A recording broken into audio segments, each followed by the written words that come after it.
What's up, guys? Thank you for tuning into this video. Today's video is going to be on this 2009, I believe it is, Hyundai Elantra. This will be the second Elantra I've had on my channel, but unlike that heap of junk over there, everything works in this car, and this car is in good shape. So it's going to be my usual tour and test drive video, so let's go ahead and get started. Starting as usual with the exterior. This generation of the Elantra, I would not say is the prettiest of the Hyundai Elantras. The ones that came afterwards are significantly better, with the exception of the current one. I'm not a huge fan of the current one. I do like these wheels. These are good wheels. Wish they all had these wheels. That one over there has steel wheels and the kind of Daisy-esque wheel covers. Got a bit of an ouchie right here. No big deal. This car's got 180,000 miles on it. Rear end, tail lights with some nice little reverse lights in there. Got a keyhole in the trunk. Overall, it's not a bad looking car, but it is a bit dopey looking. And this car came from Florida, and it brought a little bit of Florida with it on the hood here. Paint's totally gone there. This is metal. But and on the wipers here. But we live in Georgia, so things don't rust. Also, this headlight's really clouded, and this one is quite a bit less cloudy. You've got your radio antenna on the roof. A nice pinstripe going all the way down. Little Hyundai logo. It's not too bad. It's just a little dopey looking. And the Elantras that came afterwards are definitely a lot more focused and intelligent looking. Moving on now to the interior. All the doors work, which is something I can't say about my Honda. The back windows have tint. As you can see, my reflection. The interior is pretty decent. Got all your power accessories on the door that you'd expect. Got your trunk release right there, which I think is a good place for it. This car has a gray cloth interior. As far as I know, leather was an option. I believe that. I'd be surprised if it wasn't. Nice solid door contact. The steering wheel, not the best steering wheel. It's a little bit big and awkward looking, but you do have radio controls and your cruise control on the spokes, which is nice. This gauge cluster, I'm not a huge fan of this gauge cluster. Got your tach on the left, speedometer in the middle, and then a gigantic fuel gauge on the right, but no temperature gauge. Why they don't give you a temperature gauge is beyond me. I would rather have a temperature gauge. And that little screen in the bottom shows you various fuel things, you know, your range, your odometer, and you control it with that little this little trip button right here. So, average miles per gallon, average miles per hour, trip, and then your fuel range. And this car just rolled over 180,000 miles on it. This radio is your standard corporate Hyundai radio. There's really not much to say about it. It does have aux, so you can listen to your own music, which is nice. There's a little storage compartment up here that doesn't close. It's something my little sister added, which I like. Got a glove box. The materials in here are of the durable, long-lasting kind, and they are durable and have been long-lasting, which is good. Got really good climate control. It's your simple 3-knob arrangement. Can't beat that. Got some compartments down here. This is storage compartment. I believe this is the ashtray. And then you got 2 power outlets and a cigarette lighter. And then your aux in and your iPod USB. I believe they sell an adapter so you can listen to your music through aux and charge your phone at the same time. This USB will not play music. It is just for data.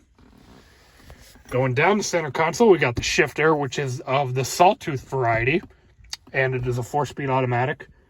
2 usable cup holders that I like, a center console, which the center console is, I would say, one of the low points of this interior. The plastic on this lid is not very sturdy.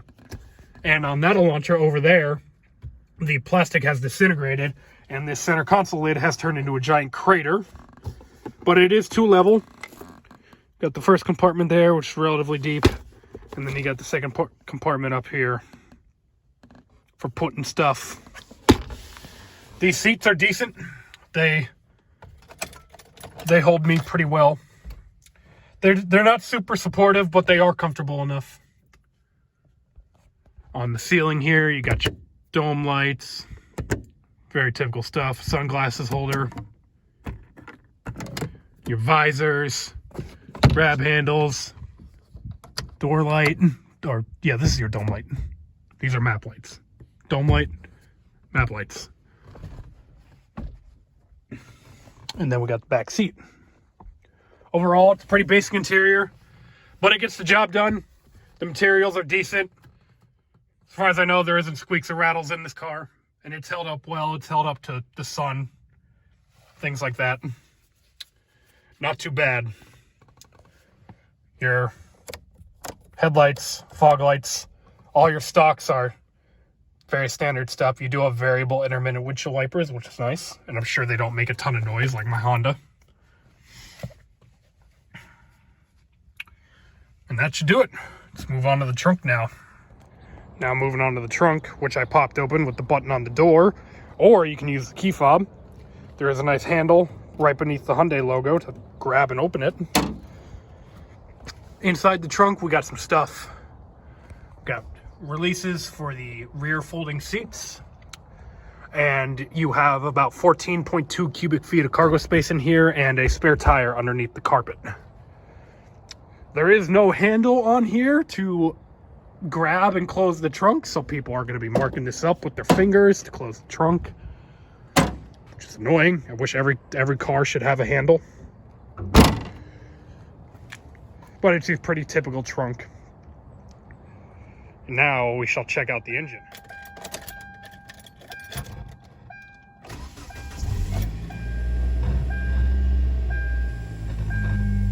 Nice.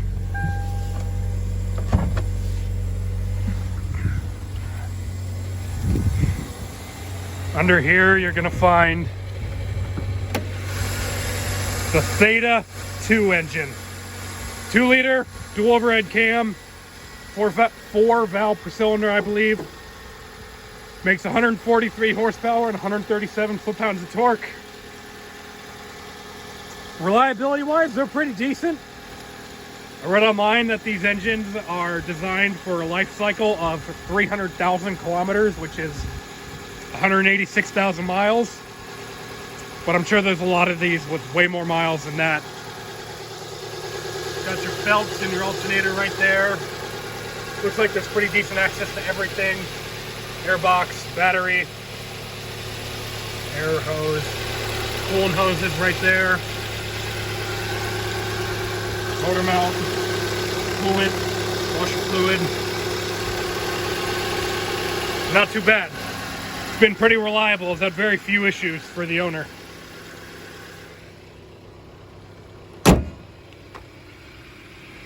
Now it is time to drive. Alrighty, we are driving the Hyundai Elantra. The first thing I noticed when I got in is that this seatbelt is backwards, so the lap portion of it is folded, which would drive me absolutely bonkers. But this isn't my car, and the owner's never complained about it, so I'm sure it's fine. The brakes feel really good, and they feel better than the brakes in my Honda. I need to do the brakes in my Honda. They feel like garbage. No temperature gauge. Don't like that there isn't a temperature gauge. There is an idiot light. Some cars don't even have an idiot light. But recently, the owner of this car, my little sister, one of the radiator hoses blew. It just got old and brittle and started leaking coolant all over the place. She was able to replace it herself, but they called me in a panic because they didn't know what to do. They didn't know if the car would make it home or not. And I told them to run the heat and watch the temperature, and they were like, I don't have a temperature gauge. And I was like, all right, just watch for the idiot light. But the idiot light didn't come on. They made it home, and now it's fixed.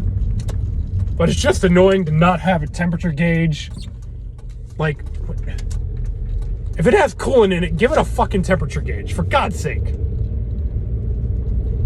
Anyway, rant over. Although I want a Chevrolet Cobalt, and that doesn't have a temperature gauge either. But it does tell you the coolant temperature.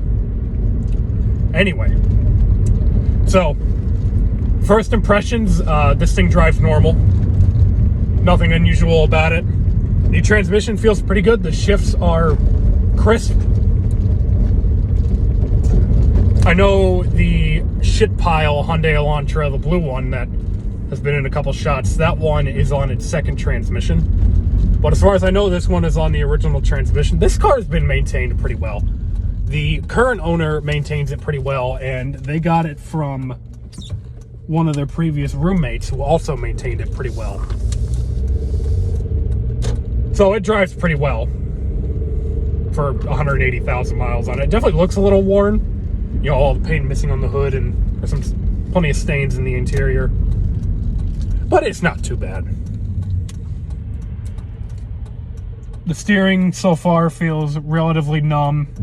It is direct, but there's not much road feel in it. The throttle response is good.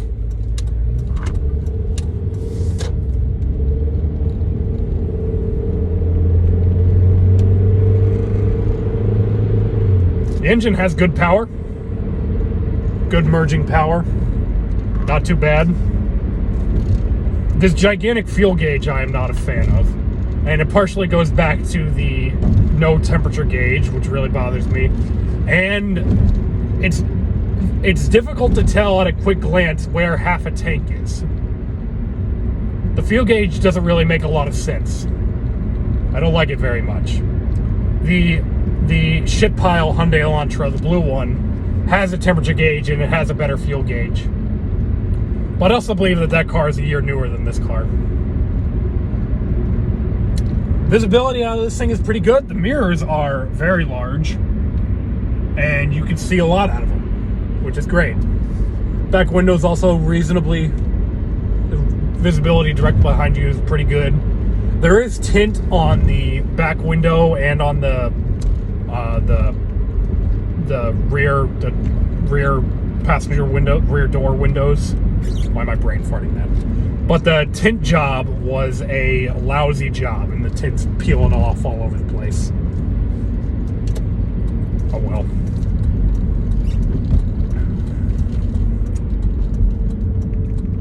So should you buy a 4th generation Hyundai Elantra? Well, in the used market, these things are pretty cheap. And for the money, you're probably not going to find a better option, especially with the way the market is right now. And if you find a nice one like this, it'll last you a long time. But if you were buying one of these things new, it would definitely beat something like the Toyota Corolla on price point. Otherwise, they're the same. I've driven Corollas from this era, and they feel exactly the same. And that's fine, it's what you're expecting. The Corolla also had a sawtooth jigsaw shift pattern. I used to hate these, but now I don't mind them as much. It is what it is. I prefer the button and the shifter in a straight line, but this is fine. The interior is pretty much identical. The Corolla will give you a temperature gauge though, and this doesn't. You can tell I'm really not a fan of not having a temperature gauge. It'll tell you when there's a problem, and it'll tell you when the engine's warmed up. Why not include one? For God's sake. Anyway. But I like this car. It's a really good car for my little sister. They have had very few issues with it. Nothing major has gone wrong with it. And it's good. They trust it. I trust it. It's a good car. And with that, I think that's going to do it for this video. I appreciate you guys tuning into this video.